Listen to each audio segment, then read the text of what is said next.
December 19ರಂದು ಲೋಕಸಭೆಯ ವಿರೋಧ ಪಕ್ಷದ ನಾಯಕ ರಾಹುಲ್ ಗಾಂಧಿ ಅವರ ವಿರುದ್ಧ ಎಫ್ಐಆರ್ ದಾಖಲಾಗಿದೆ. ಬಿಜೆಪಿಯ ಸಂಸದರನ್ನ ತಳ್ಳಿ ಗಾಯಗೊಳಿಸಿದ್ದಾರೆ ಅಂತ ಅವರ ಮೇಲೆ ಆರೋಪ ಮಾಡಲಾಗಿದೆ. ರಾಹುಲ್ ಗಾಂಧಿ ತಮ್ಮನ್ನ ತಳ್ಳಿದ್ರಿಂದ ತಮಗೆ ತೀವ್ರ ಗಾಯ ಆಗಿದೆ ಅಂತ ಆರೋಪ ಮಾಡಿದ್ದ ಬಿಜೆಪಿಯ ಸಂಸದ ಪ್ರತಾಪ್ ಚಂದ್ರ ಸಾರಂಗಿ ಆಸ್ಪತ್ರೆಯ ಐಸಿಯುನಲ್ಲಿ ಅಡ್ಮಿಟ್ ಆಗಿದ್ದಾರೆ. ಅಲ್ಲದೆ ಮತ್ತೋರ್ವ ಬಿಜೆಪಿ ಸಂಸದೆ ಫಾಂಗ್ನಾನ್ ಕೊನ್ಯಾಕ್ ಅವರು ತನ್ನೊಂದಿಗೆ ರಾಹುಲ್ ಗಾಂಧಿ ಅನುಚಿತವಾಗಿ ವರ್ತನೆ ಮಾಡಿದ್ದಾರೆ ಅಂತ ದೂರಿದ್ದಾರೆ. ಇಂತಹ ಆರೋಪಗಳನ್ನ ಮುಂದೆ ಮಾಡಿ ಆಡಳಿತಾರೂಢ ಬಿಜೆಪಿ ತನ್ನ ಸಂಸದೀಯ ವಿಪಕ್ಷಗಳನ್ನ ಮೌನವಾಗಿಸುವುದಕ್ಕೆ, ಗದ್ದಲವನ್ನ ಎಬ್ಬಿಸುವುದಕ್ಕೆ ಮುಂದಾಗಿದೆ.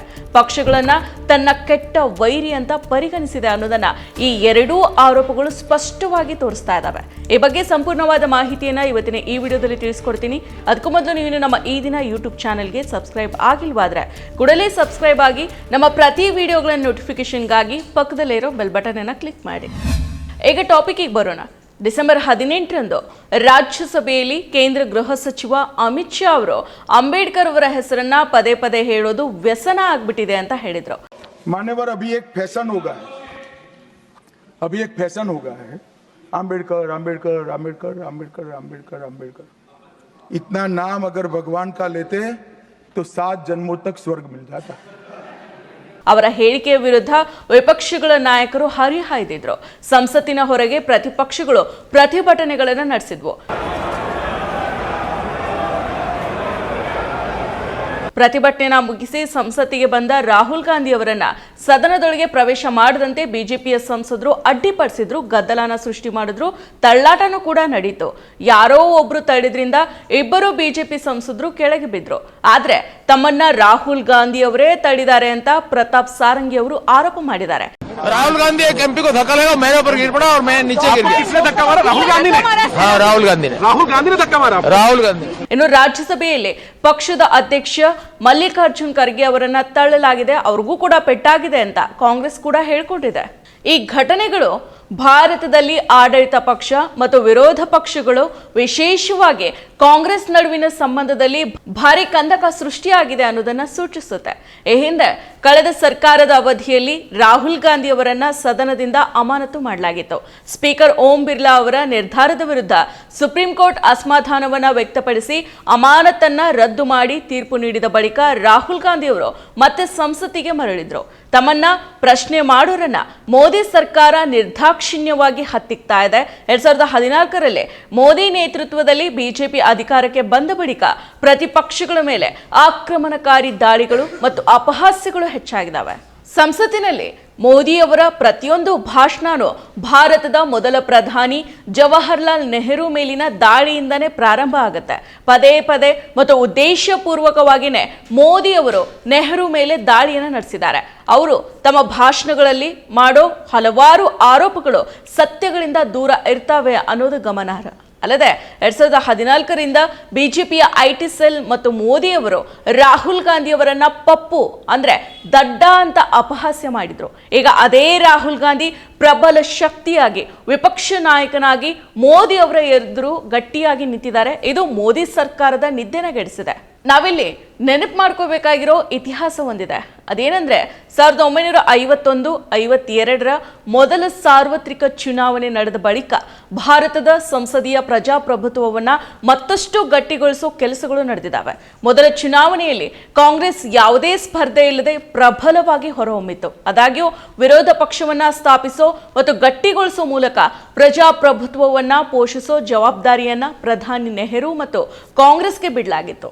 ಆ ಜವಾಬ್ದಾರಿಯನ್ನ ನೆಹರು ಮತ್ತು ಕಾಂಗ್ರೆಸ್ ಅತ್ಯುತ್ತಮವಾಗಿ ನಿಭಾಯಿಸಿದ್ರು. ಅದು ಎಷ್ಟರ ಮಟ್ಟಿಗೆ ಅಂದ್ರೆ ವಿರೋಧ ಪಕ್ಷಗಳ ದುರ್ಬಲತೆಯನ್ನ ಗಮನಿಸಿ ಕಾಂಗ್ರೆಸ್ನೊಳಗಿನ ಬನಗಡೆ ವಿರೋಧ ಪಕ್ಷವಾಗಿ ಕಾರ್ಯನ ನಿರ್ವಹಣೆ ಮಾಡಿದ್ವು. ಆ ಮೂಲಕ ನೆಹರು ಅವರು ಸ್ವತಃ ತಾವೇ 1937ರಲ್ಲಿ ಚಾಣಕ್ಯ ಎಂಬ ಕಾವ್ಯನಾಮದಲ್ಲಿ ಬರೆದಿದ್ದ ಲೇಖನದಲ್ಲಿ ಅಪಾರ ಜನಪ್ರಿಯತೆ, ಸಿಸರಿಮ್ನಲ್ಲಿ ಎಲ್ಲ ಅಪಾಯಗಳನ್ನ ಹೊಂದಿದೆ, ಒಬ್ಬ ವರ್ಚಸ್ವಿ ನಾಯಕ ಸರ್ವಾಧಿಕಾರಿಯಾಗಿ ಬದಲಾಗ್ತಾನೆ ಅಂತ ಹೇಳಿದ್ರು. ಆದ್ರೆ ಆ ಬದಲಾವಣೆ ತಮ್ಮಲ್ಲಿ ಕಾಣಿಸ್ಕೊಳ್ಳದಂತೆ ಪ್ರಧಾನಿ ಹುದ್ದೆಯನ್ನ ನಿಭಾಯಿಸಿದ್ರು. ವಿಪಕ್ಷಗಳಿಗೆ ಜೀವ ಶಕ್ತಿಯನ್ನ ತುಂಬಿದ್ರು. ತಾವು ಅಧಿಕಾರದಲ್ಲಿರೋರ್ಗೂ ತಮ್ಮ ಕಟ್ಟ ವಿಮರ್ಶಕರಾಗಿದ್ದ ರಾಮ ಮನೋಹರ್ ಲೋಹಿಯಾ ಮತ್ತು ವಿಪಕ್ಷ ನಾಯಕರಾಗಿದ್ದ ಆಚಾರ್ಯ ಕೃಪಲಾನಿ, ಪೀಲು ಮೋದಿ ಅಂತಹ ಮುಂತಾದ ನಾಯಕರನ್ನ ಘನತೆಯಿಂದ ನಡೆಸಿಕೊಂಡ್ರು. ನೆಹರು ಅವರು ಪ್ರತಿಪಕ್ಷಗಳನ್ನ ಮತ್ತು ಅದರ ನಾಯಕರನ್ನ ಯಾವ ರೀತಿಯಲ್ಲಿ ಉತ್ತಮವಾಗಿ ನಡೆಸ್ಕೊಂಡಿದ್ರು ಅನ್ನೋದನ್ನ ಬಿಜೆಪಿಯ ಮೊದಲ ಪ್ರಧಾನಿ ಅಟಲ್ ಬಿಹಾರಿ ವಾಜಪೇಯಿ ಅವರೇ ವಿವರಿಸಿದ್ದಾರೆ ಮತ್ತು ಮೆಚ್ಚಿಕೊಂಡಿದ್ದಾರೆ. ಇಷ್ಟು ಮಾತ್ರ ಅಲ್ಲದೆ ಒಮ್ಮೆ ನೆಹರು ಮೇಲೆ ಕೆಟ್ಟದಾಗಿ ಬಿಜೆಪಿ ಸಂಸದರು ದಾಳಿಯನ್ನು ನಡೆಸಿದಾಗ ವಾಜಪೇಯಿ ಮತ್ತು ಪ್ರಧಾನಿಯ ಮೇಲೆ ದಾಳಿ ಮಾಡೋದು ಕಡ್ಡಾಯನಾ ಅಂತ ತಮ್ಮದೇ ಸಂಸದರನ್ನ ಪ್ರಶ್ನೆ ಮಾಡಿದ್ರು. ಈ ಬಗ್ಗೆ ಅಸಮಾಧಾನವನ್ನ ಕೂಡ ವ್ಯಕ್ತಪಡಿಸಿದ್ರು.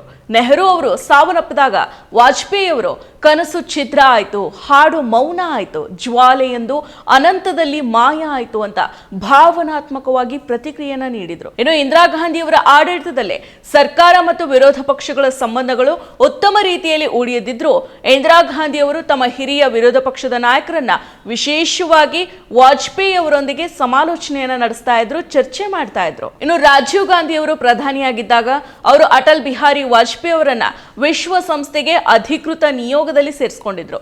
ಅಲ್ಲದೆ PV ನರಸಿಂಹರಾವ್ ಅವರು ತಾವು ಪ್ರಧಾನಿಯಾಗಿದ್ದ ಅವಧಿಯಲ್ಲಿ ಜಿನಿವಾದಲ್ಲಿ ನಡೆದ ವಿಶ್ವಸಂಸ್ಥೆಯ ಮಾನವ ಹಕ್ಕುಗಳ ಆಯೋಗದ ವಿಶೇಷ ಅಧಿವೇಶನಕ್ಕೆ ಭಾರತೀಯ ನಿಯೋಗದ ನಾಯಕರಾಗಿ ವಾಜಪೇಯಿ ಅವರನ್ನ ನಿಯೋಜಿಸಿದ್ರು. ಇನ್ನು 1990ರ ದಶಕದಲ್ಲಿ ವಿಪಕ್ಷಗಳ ಬಲ ಮತ್ತಷ್ಟು ಬೆಳೀತು. ಲೋಕಸಭೆಯಲ್ಲಿ ಪ್ರಾದೇಶಿಕ ಪಕ್ಷಗಳು ಸುಮಾರು 1/3 ಜಾಗವನ್ನ ಆಕ್ರಮಿಸಿಕೊಂಡ ಅವಧಿ ಅದು. ಇನ್ನು ವಿರೋಧ ಪಕ್ಷದಲ್ಲಿ ಪ್ರಾದೇಶಿಕ ಪಕ್ಷಗಳದೇ ಮೇಲುಗೈ ಇದ್ದಾಗ ಪ್ರತಿ ರಾಜ್ಯಗಳ ಸಮಸ್ಯೆ, ಅಗತ್ಯಗಳ ಕುರಿತಾದ ಚರ್ಚೆಗಳು ಗಂಭೀರವಾಗಿ ನಡೀತಾ ಇದ್ವು. ಆದರೆ 2014ರ ಬಳಿಕ ಮೋದಿ ಅವರ ಆಡಳಿತದಲ್ಲಿ ಎಲ್ಲನೂ ಕೂಡ ಬುಡುಮೇಲಾಯಿತು.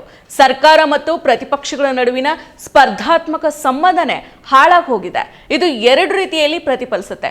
ಮೊದಲನೇದಾಗಿ ಪ್ರಧಾನಿ ಮೋದಿ ಅವರು ಸಂಸತ್ತಿನ 2 ಸದನಗಳಿಗೆ ಬರೋದಕ್ಕೆ ನಿರ್ಧಾರ ಮಾಡಿದ್ರು. ಸದನಗಳಲ್ಲಿ ಚರ್ಚೆ ಆಗಬೇಕಾದ ಇತರ ಎಲ್ಲಾ ಸಮಸ್ಯೆಗಳನ್ನ ಬದಿಗೊತ್ತಿ ನೆಹರು ಅವರನ್ನ ಅಪಹಾಸ್ಯ ಮಾಡೋದಕ್ಕೆ ಪ್ರಾರಂಭ ಮಾಡಿದ್ರು.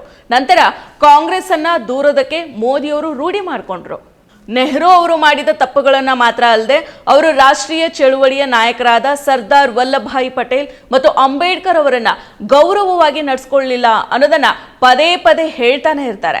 ಇನ್ನು ಆಧುನಿಕ ಭಾರತೀಯ ರಾಜಕೀಯದ ಇತಿಹಾಸದಲ್ಲೇ ನೆಹರು ಅವರನ್ನ ಅತಿ ದೊಡ್ಡ ಖಳನಾಯಕನನ್ನಾಗಿ ಬಿಂಬಿಸೋದಕ್ಕೆ ನೆಹರು ಕಾಲದ ನೀತಿಗಳ ಕುರಿತ ಸುಳ್ಳು, ಅರ್ಧಸತ್ಯ ಮತ್ತು ತಪ್ಪು ವ್ಯಾಖ್ಯಾನಗಳೊಂದಿಗೆ ಪ್ರಚಾರ ಮಾಡ್ತಾ ಇದ್ದಾರೆ.